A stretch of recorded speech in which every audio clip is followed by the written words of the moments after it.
Okay, so, listen to this one.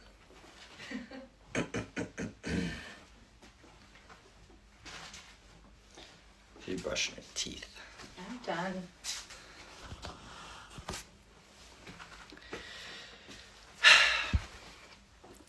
'Twas the night before Christmas, when all through the house not a creature was stirring, not even a mouse. And the stockings were hung by the chimney with care, in hopes that St. Nicholas will soon be there. I lost my place. And now the children were nestled all snug in the beds, while the vision of sugar plums they danced in their heads.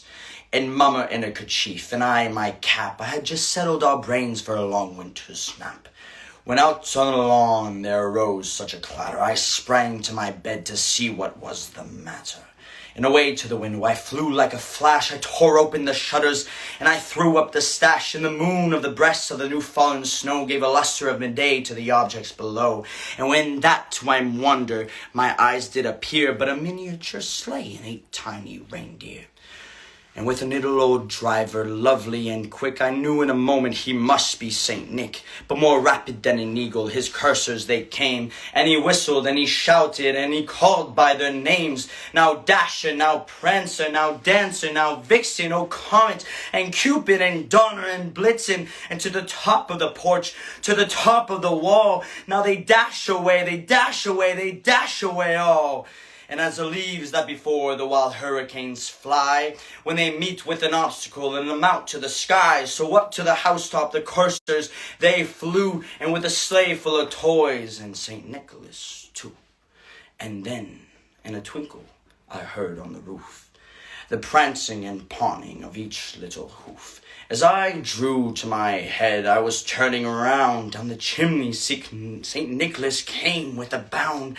He was dressed in all fur, and in his head to the floor, and his clothes, they were all tarnished, and with ashes and soot, and a bundle of toys he had flung on his back, and he looked like a peddler just opening his pack. Oh, his eyes, how they twinkled. His dimples, how merry. His cheeks were like roses, his nose like a cherry. And his droll little mouth was drawn up like a bow. And the beard on his chin was as white as the snow. And the stump of a pipe, oh, he held tight to his teeth. And the smoke it encircled his head like a wreath. He had a broad face and a little round belly, and it shook when he laughed like a bowl full of jelly. He was chubby and plump, like a right old jolly elf. And I laughed when I saw him in spite of myself, and with a wink of an eye and a twist of the head, he soon gave me to know I had nothing to dread. Oh, he spoke not a word, but went straight to his work, and he filled all the stockings, then turned with a jerk, and laying his finger aside of his nose, and giving a nod at the chimney he rose. Oh, he sprang with his sleigh, to his team gave a whistle, and away they all flew like the down of a thistle. But I heard his exclaim, ere he drove out of sight, Happy Christmas to all, and to all a good night. Ho, ho.